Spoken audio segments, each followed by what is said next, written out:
What's going on YouTube? Welcome to Hardcap, the NBA 2K20 MyTeam Budget series. This is episode number 23 of Hardcap, and my name is Tommy West, and that's the YouTube name that my mama gave me.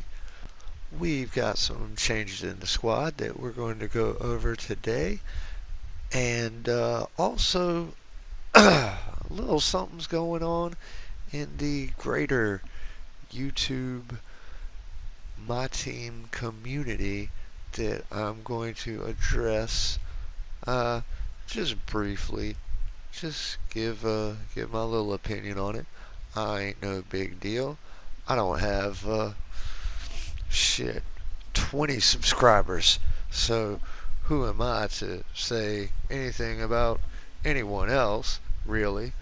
But it's relevant today, so it's going in today's video. Uh, but anyway, going to check out our auction outcomes since last time we met. You see, a lot of our cards did not sell. A handful of our cards did sell.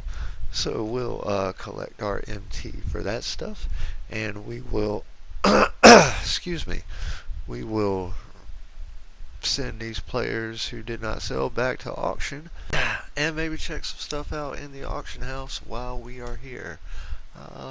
We'll go to the amethyst filter, and we're just going to take a look at what's ending, see if we can see something profitable, and maybe this Anthony Davis, if we could get him for under 8 or 9K, we could maybe make a profit off of him. Anything else close to ending, it might require our attention. We'll try to get it under 7, and that won't work. We'll try to get it under 8. 7, 4, 5, 3 appears to be the winning bid, and I think so. So, yeah. The other side of the coin, this diamond Anthony Davis that we picked up a while back for about 20K. You know, I've been on the fence about him. I talked about it in the past couple of videos. Not sure how I feel about him. We're going to sell him. He doesn't bring a whole lot of usefulness to our squad, especially since we just picked up that Marcus Morris. I find him way more useful than this Anthony Davis.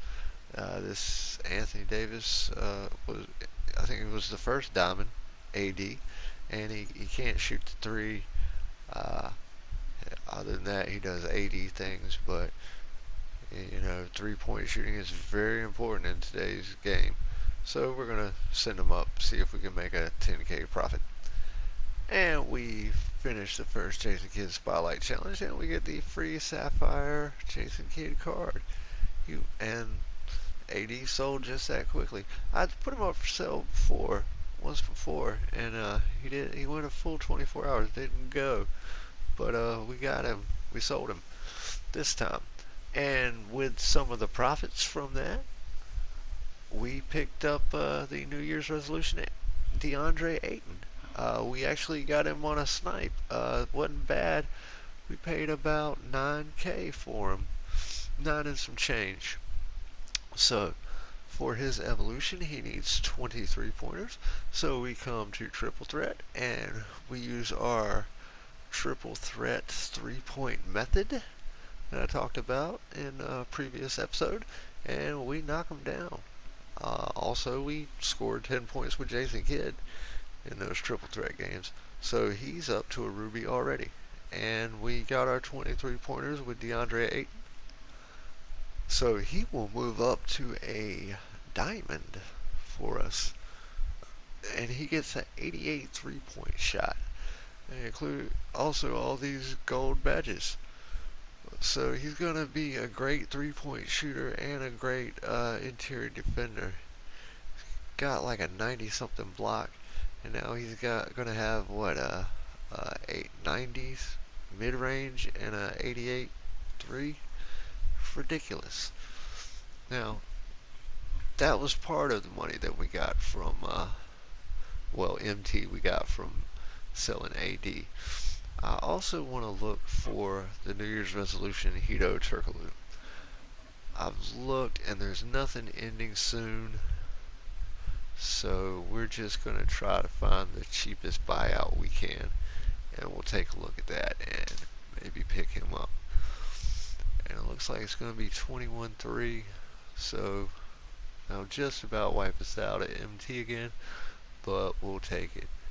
He evolves to a diamond as well, and he is elite at that level.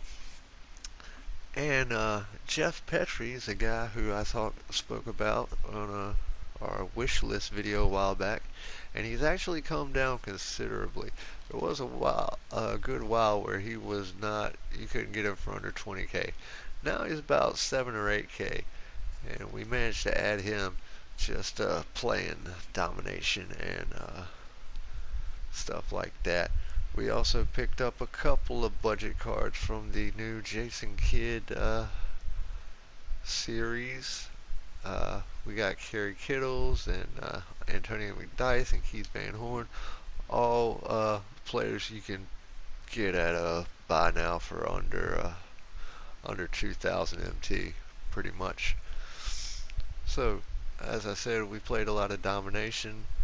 We ran a lot of quick through SDS with Kareem, and we did all this for a reason, and not just to show these nice Kareem dunking highlights. It's Kareem is getting close to evolving himself, and I have a vested interest in getting Kareem up to his pink diamond form. I just really love this card, and I love that he's 7'2" and can play the power forward. I love having him and Dwight Howard in the lineup together at the 4 and the 5.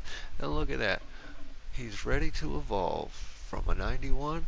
I think he might go up to a diamond. I hope he goes up to. It'll be a 93. That's a diamond, right? So let's do it. Let's make it happen. Let's make it happen, Captain. What? He only went up 1. So he's now a 92 Amethyst, and he's 1,800 points, 900 rebounds, and 100 block shots away from his next evolution, which then has got to be a diamond. It just has to be, because he winds up a pink diamond. We evolved Tony Allen. He's a diamond now. And I'm just going to take this squad of Jeff Petrie, Kerry Kittles, Ayton Turkoglu, Diamond DeAndre Ayton, 92 Kareem Abdul-Jabbar, Dwight Howard, Marcus Morris, Kelly Oubre, Vince Carter, the Amethyst Vince Carter, Chris Paul, Dante Exum, Keith Van Horn, and Antonio McDyess. I'm just going to take these guys and play around, and we're going to discuss what had happened. So, you guys know I work a day job. I work in a factory. I've worked there for almost 10 years now, and I get a couple of breaks during the day. My day starts at 6 a.m.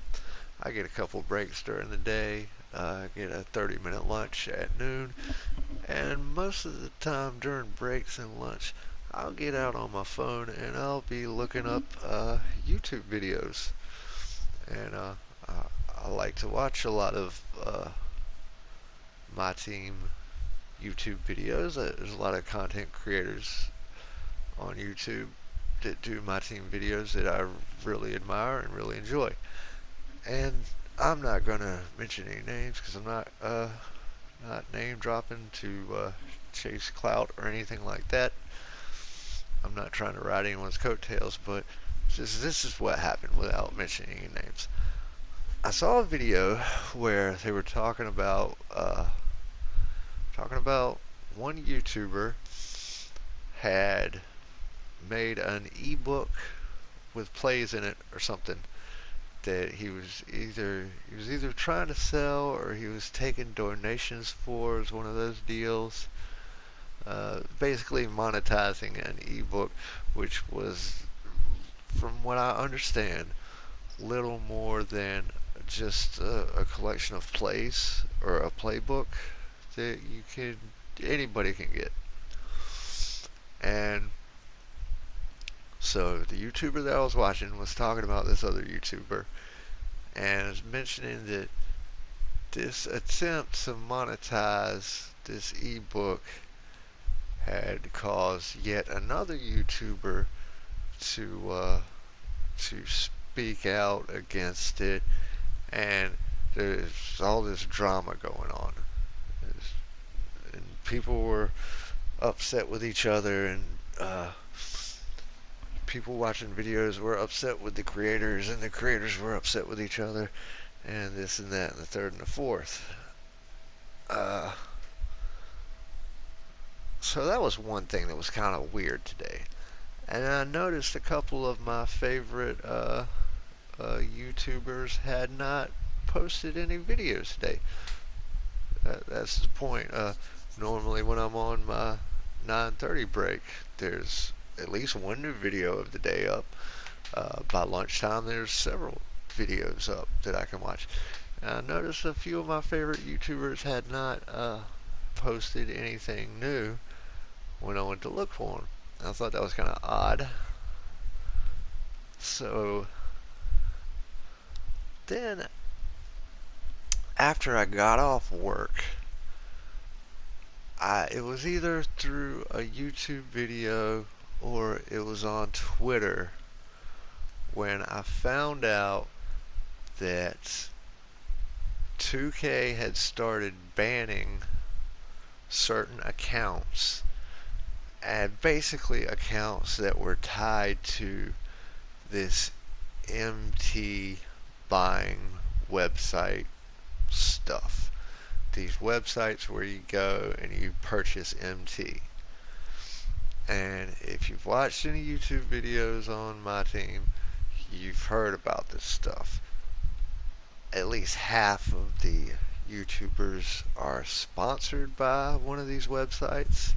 You know, you'll use offer code, whatever the guy's name is, for 5% off your purchase when you go to buy MT from this website. These sort of things. From what I can tell now, most of those guys have been banned who were sponsored by the MT websites. And another very prominent YouTuber who was not even sponsored by the MT websites has been banned. However,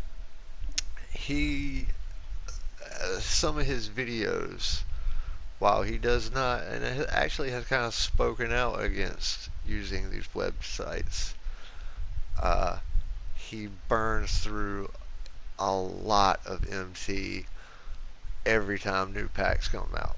Like an unobtainable amount of MT. So this for me has drawn a lot of stuff into question as far as the term no money spent. Now, I'd spoke on it last episode or the episode before that. I was like, I don't know how these guys have all these Spotlight Series stuff done on no money spent accounts.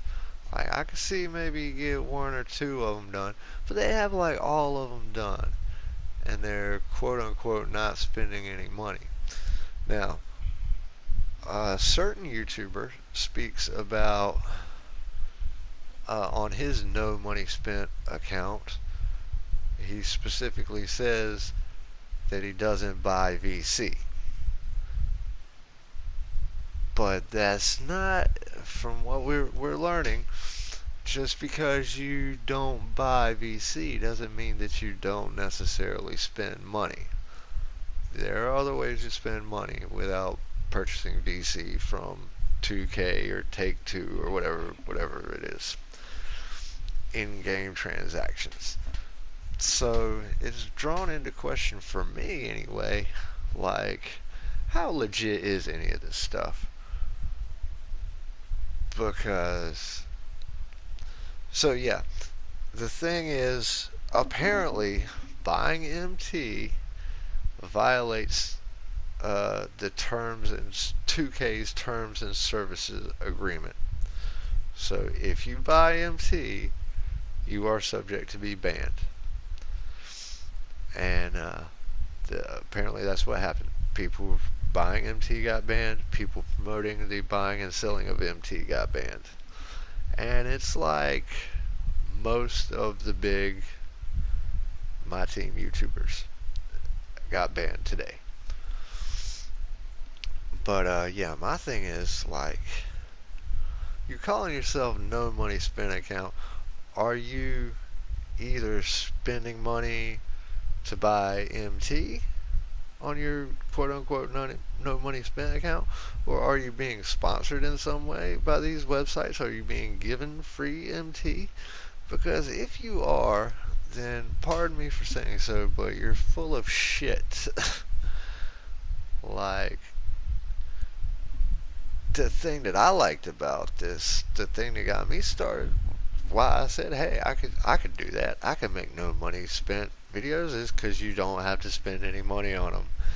And you guys look at my squad, you know, you can see where every player comes from, and maybe not every single bit of MT, but I show you guys most of what really happens. My first diamond was a free card. My first pink diamond was a free card. The biggest purchase we ever made, which was just a couple episodes ago, was like 60,000 MT, and it took several days of just doing nothing but grinding games to get that much MT at once. You know, you see these guys, and they have the players who cost 200,000 MT the day after they come, the day that they come out, and then they still have 300,000 MT left over. I don't think I've made 300,000 MT total on this account playing it for whatever it's been, several months. Now I know some guys do spend a lot of time sniping and making MT that way. There are channels just devoted to that stuff. I know that you know, there certainly are players more successful at unlimited than I am, and there's MT prizes associated with that. And you will see a lot of turnover with these cards. But, you know, something's rotten in Denmark. These numbers just really don't add up. A lot of these guys, they'll say, oh, hey, we picked up this card, and it was this much MT. But they never say where the MT came from. Does that affect the quality of the video and their gameplay? Not really. It is beneficial for YouTubers to have the new card the day it comes out, the minute it comes out, to put a video up, because when the card comes out, that's what people do. They look for the video, see how good this card is. So it's all kind of icky. It's all a little bit gross. I hope, from what I'm hearing now, that most people aren't even sure the length and the statute of these bans that are in effect. It could be a couple weeks, or it could be a you know, a season long ban. It could be you can't play 2K20 anymore. I hope that's not the case. I do think, you know, I don't really care if you buy MT or not. I can see why 2K cares if you buy MT, because that hurts their bottom line. If you're buying MT, you're not buying VC. But at the end of the day, to me, it's the same thing. It's you're paying money to get an advantage, and that's a part of what gaming is now. So yeah, I don't care if you buy MT, but you got to be upfront about it. You can't sit there and say that you got a no money spent squad because you didn't buy VC, but you did buy MT. You're misrepresenting yourself. You're misrepresenting your ability in the game, and you know that's going to affect your views and how people view you. And you know there just needs to be a level of transparency about it. If you're gonna do it, fuck it, do it. But own up to that shit. Say, yeah, well, we got the pink diamond Hakeem Olajuwon, and I paid whatever it is, $20 for the MT to get him. You know, uh, it is a bit of a unfair advantage if you could just go and buy a million MT to get all the best players and put on your squad and then go. Yeah, it's it's easy to go dominate unlimited and whatnot if you have the best, the 5, 10, 13 best cards in the game. So I feel like it's misrepresentative in a lot of ways, and like I said, it's kind of icky. Uh, but I do enjoy a lot of these guys. I enjoy their personality more than their actual gameplay. Uh, so yeah, I don't know. Well, you guys, you know what? On this show that nobody watches, I don't buy VC. I'm not going to NBA in MT whatever.com buy now. I'm not putting in special codes. It's a lot of grinding. And you might not see every grind, you might not see every game, you might not see every purchase. But if you look at the team, you can tell I did not buy this team. This is not pay to play or pay to win. This is just trying my best to show you guys what cards you can use where you don't have to spend any of your money on this stupid fucking game. But what do you guys think? How do you feel about purchasing MT? Have you? No, don't tell me if you ever purchased MT. I don't want you to get banned. But in principle, how do you feel about it? Is it any different than buying VC? If you're one of the 4 people who watch this, let's start a conversation in the comments. But with all that being said, I hope the YouTubers who rely on views and using their accounts for their income, I hope this doesn't have too devastating an effect on them. I hope videos keep coming from all your favorite creators. I hope all our community can move past this and become whole again, and I wish this wasn't a thing. I wish that overall cheesing wasn't a thing. I wish that this gaming community wasn't so toxic. But it is what it is, and it do what it do. And I love y'all, and I hope you like this video, and I hope you comment on it, and I hope you subscribe. And I'm going to keep playing these pointless games of domination, and maybe we'll get better the old-fashioned way. Anyway, love you guys. Peace.